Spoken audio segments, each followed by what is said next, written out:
Welcome back to the IE427 garage, everybody. I've got the doors open on the shop today because it is just such a beautiful day outside. So if there's any noise in the background, just know there's cars going by on the street and stuff like that. But I just couldn't resist the urge to open up the doors and let the sun shine in on the shop and enjoy the nice breeze that's going on.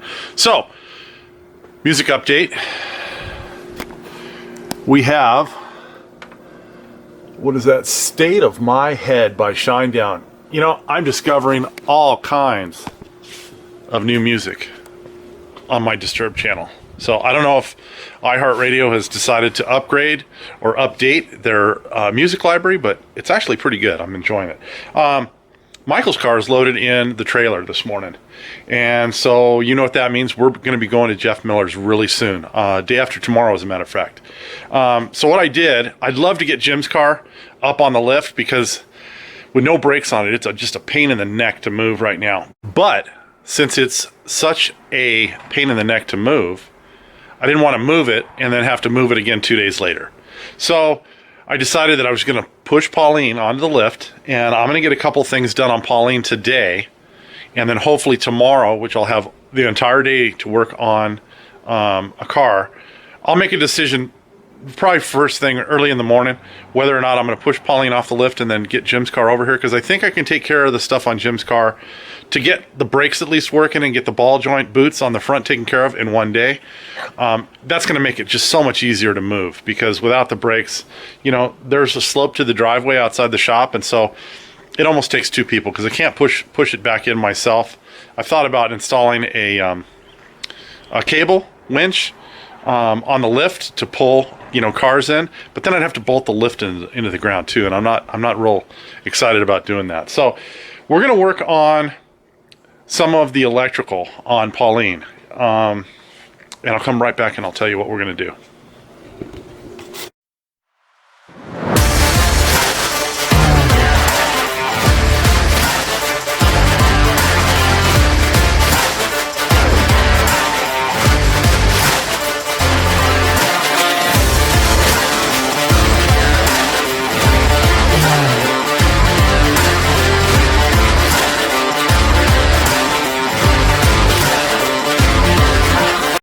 All right, we've got a couple of things to choose from. The owner of the car sent me some shielded wire that he wants to run in tandem. So he wants two of these run from the dash to the back of the car. And then he wants this current limiting cable, which is just a 2-conductor. I think it's 16 or an 18 gauge.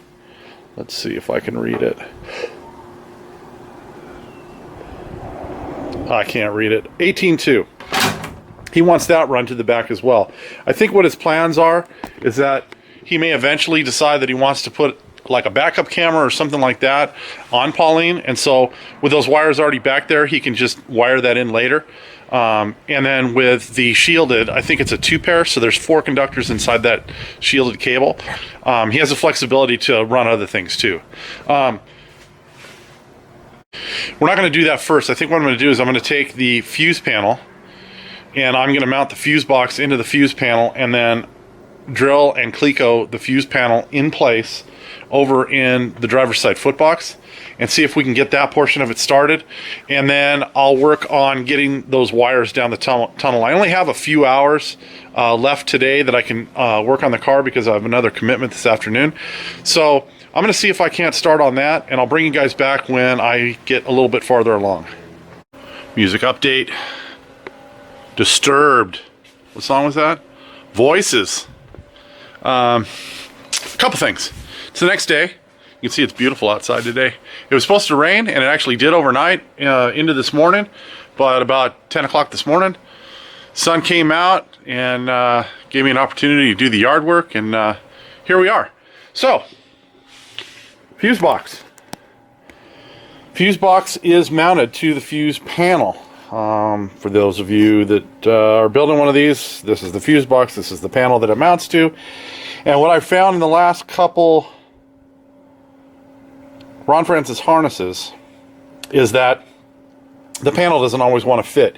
And the reason is these relay sockets are actually screwed on. I'll show you. I'll pull this one. I'll pull this relay and see there is a self-tapping, self-drilling number 8 screw there. And it just goes through the wall of the fuse box into nothing, basically.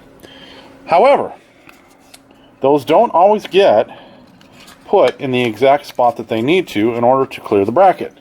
And so on this side, this was initially screwed on this side, where you can see there it's not going to fit. And the bend in the panel has a particular way it needs to be. So I moved that one over to the other side, and then these two here were over to the left too far, and they were interfering with the panel. It wouldn't fit here. So I had to, or were they were the other way. They were too far to the right. You can see right there, they're really close now. I moved them over as little as I possibly could in order to make them clear, and then I re-secured them to the fuse panel. So that is done. I'm going to start working on getting this put in the car over on the driver's foot box. Now, I am not going to mount that permanently, and I may or may not have gone over this in the past, but we only mount the fuse box, the fuse panel, with Clecos until after the car is basically finished and the windshield is in. And that's because of the wonderful things he does. No, that's not it. That is because the windshield mounts right here, right? And so with the dash on, you can actually maneuver the end that goes into here and, you know, like tucks in behind. You can actually maneuver that out if you're careful while you're putting the windshield in with the door open, and you can get your ratcheting wrench on this side. But what do you do on this side? Especially if we put a plate on here like we normally do for the headlights. You end up having to come in from the side and get your box end wrench in there. And so what we do is we just lower the fuse panel down. Just make sure that when you wire everything, you've got enough play in the wire that it'll lower down. Disconnect your battery, of course, and then you can get your box end wrench up in here from the bottom and get everything tight. Generally, what we do is we mount the driver's side windshield post directly to the chassis. Any shimming that we do on the passenger side, because it's a lot easier to get to the passenger side mountings than it is the driver's side. So start from the driver's side, get your windshield in, and we'll go over this later when we do windshield, maybe on Michael's car. But get it in, and then any of the shimming that you're going to do on the passenger side, because again, it's easier to get to all that on that side because it's accessible from the engine compartment. So one last thing. I've been looking for my 9/16 wrench that I used to put the side pipes back on Michael's car before I loaded it in the trailer. And that was 3 or 4 days ago. I haven't been able to find that 9/16 wrench. Now, luckily, I have more than one 9/16 wrench, so I've just been grabbing a different wrench. But my favorite 9/16 wrench is missing. And last night, as I was trying to fall asleep, it hit me. I think I know where it is. So I'm going to wander over there. I'm going to take you guys with me. I think what happened is when I was putting the shift knob on, I needed a narrow open-end wrench, and I've got a couple of different wrenches to choose from that are narrow, very, very like tapered ends, but my favorites are in my bug out bag that I keep in the car when we go on trips. And so I think I mistakenly picked up both wrenches when I was done and put them away, and here, there it is. So for 4 days I've been missing this wrench, and it is been in the bag this entire time. Now, since I'm over here and I'm talking about the bug out bag, go and view our video on an emergency bug out bag for your car. It doesn't matter if it's your daily driver or your custom car. You may want to keep a bag in there just in case you have a roadside repair that you can repair quickly and easily with a few tools. Let me grab a 9/16 since we're dealing with that. Okay, so this is the 9/16 that has the very narrow end on it. I don't know if you can see that. See how narrow that is in comparison to a standard box end. Actually, this is an open end or a combination wrench. And the one on my left, or your left, is an offset combination wrench, and the one on the right is the traditional. So you can see how narrow that is. So this is why I pulled this wrench out, because I needed it for the shifter ball installation on Michael's car, because I needed a really narrow wrench. And so I grabbed this, and I think I got the two of them together in my hand, and then I just put them away in the bag. So I'm going to go ahead, I'm going to put this one back where it goes, and crisis averted now, because I'm going to take this 9/16 wrench and my ratcheting 9/16 wrench over to Miller's.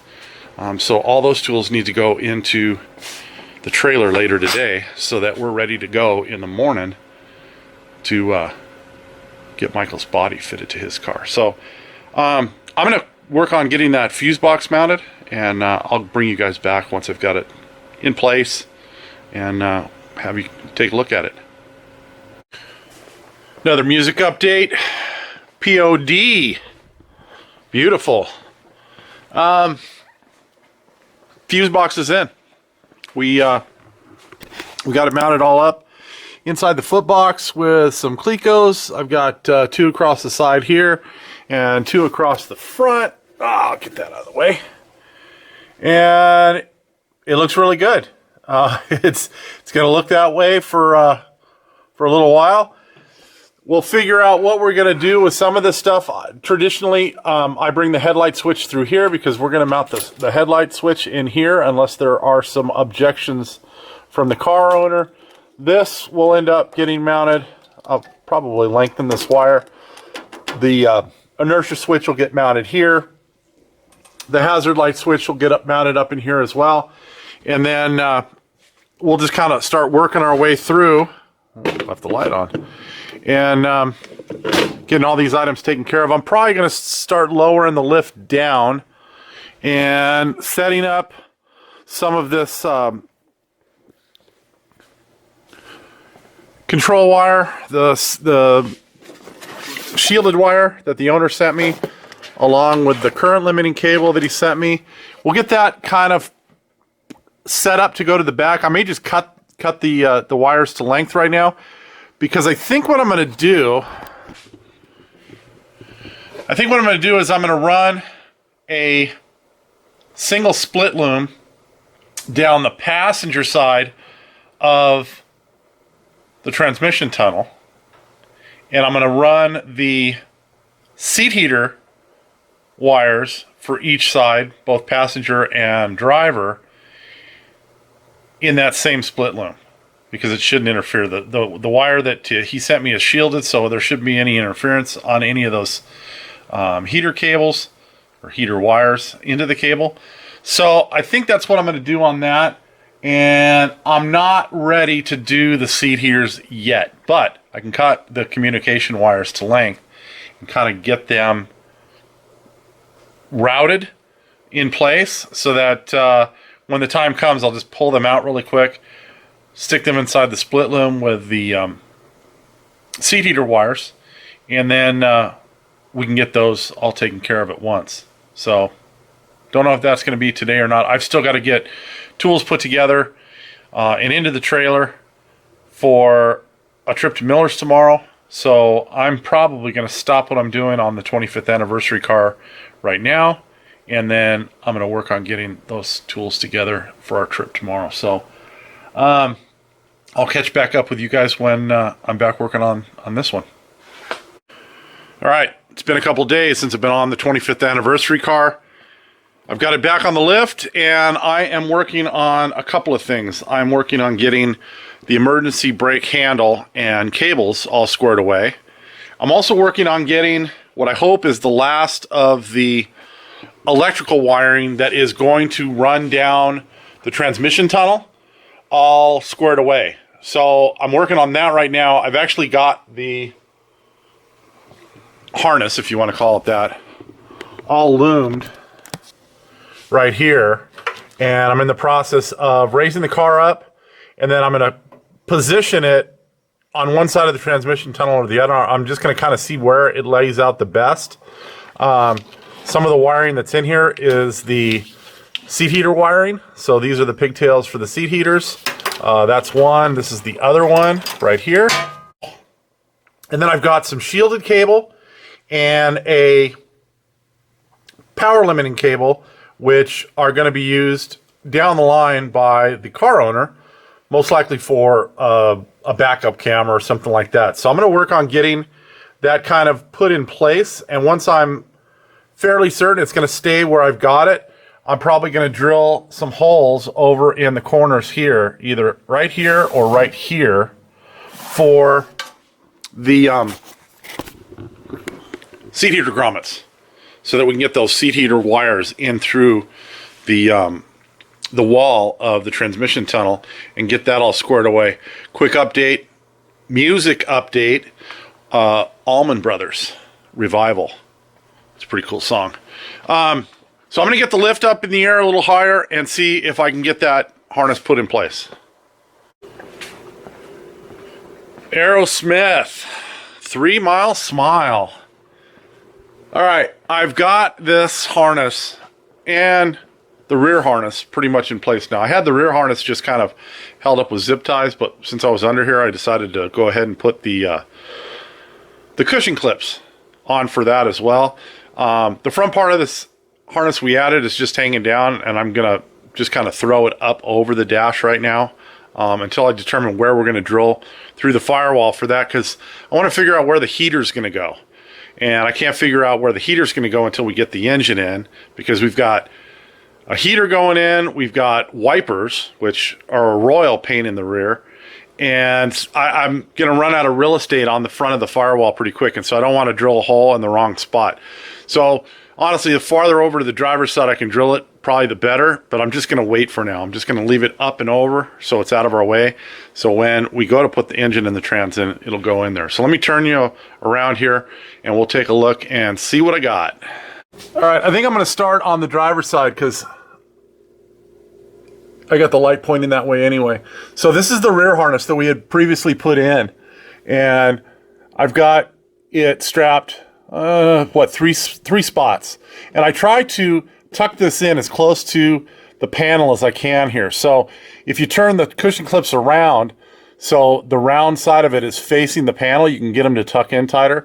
So I've got 1, 2, 3 of those, and then I'm just going to leave the front of it for now. Sometimes I'll put a strap right here at the front, but I think I'm going to wait on that because with the firewall forward, it kind of arches the harness out a little bit more, and so I'm afraid if I strap it here, I'll lose kind of flexibility in the long term. So over on this side, let's see if I can get the light over here. I've got this harness that we've got all of our seat heater wires in. So these are the seat heater wires. I've got them kind of paired off for passenger side and driver's side. And then I've got 2 of these shielded cables running to the back along with this current limiting cable that's just going to be for 12 volts or 5 volts or whatever he decides that he's going to make that. And then I've got it strapped at the very front. And because this harness was so big, it wasn't going to fit well inside here. So I went ahead and I dropped it down on this diagonal support, and I've got it strapped there. These are 1.25 inch cushion clamps. I get these from a company called Zorro, Zorro.com, and they carry all different sizes of these cushion clamps. And so they match the ones from Factory 5. So I've got it strapped there, I've got it strapped there, and then I've got it strapped here in the back with the 1.25 inch straps. And then it gets a little complicated, because we've got the drive shaft that's going to be here. So I've got to watch for my clearance up to this. And then I've got the brake cables right here, which I've got to contend with. So I wanted to make sure I got the wires for the seat heaters back behind the emergency brake cables where they were insulated. So I've got it just back here behind them, and then down here, and then in this corner panel, I'll drill a hole and put a grommet in for my seat heater connectors. Those are right here. So I've got that for this side. The driver's side is easier, but I've still got to contend with the drive shaft. So I've got to get this one up and away from the drive shaft. So I'll probably end up strapping it tight right about here. And then I'll probably strap it again here. I'll get this up over here and I'll strap it again here. But I'm kind of waiting on that one right now. For now, I can just basically take this one and put it over the top into the driver's compartment, and then that'll keep it out of the way while we drop the motor and the trans in. The last thing I want to show you guys is the mod we did to the emergency brake. Now, two things here. We're working with the Willwood emergency brake calipers, and they're a separate caliper. So unlike the stock Ford Cobra style brake calipers where they use the same brake pad, this is actually a separate, let's see if you can see it in here. It's a separate caliper. So let me see. Right here where my hand is, this is the emergency brake caliper. The actual brake caliper is on the back. So it's two separate units. And therefore, there's not going to be any wear on the pads for the emergency brake. So I'm not worried about a lot of adjustment. So if you see, there's a little bit of slop in the cable, but not a whole lot. And then I put in this pulley so that we're not bringing those cables underneath the 4-inch round tube right here. And I think it just looks kind of cleaner. So with about 2 clicks of the emergency brake, we're already tight with the cables. And then that third click is going to be the cables, you know, basically the brake's locked. I've tried it out a bunch of times. I don't think we're going to see a whole lot of cable stretch. The nice thing about this is it's low enough in the car that if we had to add an adjuster later, we could. And we could take up any slack that might be in the cables later.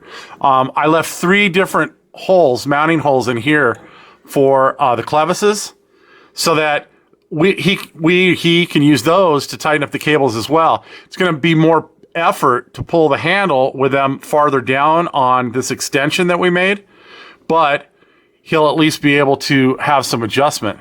And then that's the other thing. We made this extension to the Factory 5 emergency brake handle. So we use the existing 2 mounts for their standard clevis. Where is that clevis? It's an adjustable clevis. All right, it's right here. So this is the adjustable clevis that they provide in the kit that mounts to the bottom of their handle. The problem with that is that with these pulleys here, there's not enough angle, and you're trying to pull through this bracket right here, and it doesn't work. That's why they go underneath the 4-inch tube. So having the pulleys here, I think, works better, but it takes away our adjustment here. So if you wanted to run the adjuster, basically what you would have to do is you'd have to cut the cables and then shorten them and then put 2 new ferrules on the end, which we can do. The owner's going to be down here in a couple of weeks, and we'll go over this. And if he wants to add that adjuster back in, we can do that. We can cut the cables, we can put new ferrules on, and then we can use it that way. But I don't think at this point there's any advantage to it. You know, the old saying, keep it simple, stupid, applies. There are less moving parts here. There's less parts to break. So I'm thinking we just could leave it this way. And if we do see any cable stretch over the long term, he can either adjust it here, or we can add a adjustable clevis to this, and we should be able to access that from the bottom. So not a big deal. So I'm going to keep working on the electrical, getting this harness kind of wrapped up. I've got a bunch of cushion clips that I need to put in the back of the car, and then obviously I've got to do something on the front. I've got to loop it up over the top of the dash. When I go pick up the hardtop for Miller, I'm just hoping he has some of those grommets for the front bumper, so I can go ahead and I can get that in place. And I'd like the hardtop to be kind of like one of the last things I do, because that way I can get the car cleaned and all that kind of stuff and just pop the hardtop on, and then it'll be ready to be delivered. So we'll see. All right, everybody, here's a peek at the finished brake handle. You know, it looks like a brake handle. This is the Factory 5 brake handle. I'm not going to say whether it is or isn't an upgrade to the Mustang brake handle. I actually like the Mustang brake handle, especially the later ones, the 94 and up. that were actually made for disc brakes because they work really well. And in conjunction with the Mustang cables and the Mustang rear brakes, you really can't beat them because it self-adjusts the rear calipers. So this one works. We found a way to make this work really well with the Willwood brake, parking brake assembly. So we're going to leave it at that. I'm going to see if I can reach in here and put it in the off position. So that's at rest. And with that, we have come to the end of another video. It was really nice to get the 25th anniversary car up on the lift and kind of break up the monotony of working on Michael's car. Michael's car is really close. I just talked to Miller a few minutes ago, and I'm hoping that I'm going to be able to pick up that hardtop in the next couple of days. He assured me that he does have some of the grommets that I need for the front. So with those, I should be able to finish up the front end of the car as well. So once the front end's finished up, I can concentrate on getting what remains on the interior, and then put the hardtop on, and then it should be ready to go out the door. So I want to thank you guys all for watching. As always, if you're enjoying the content, please do the like, the share, the subscribe, and all that good stuff. And we will see you guys all next time. Have a great day.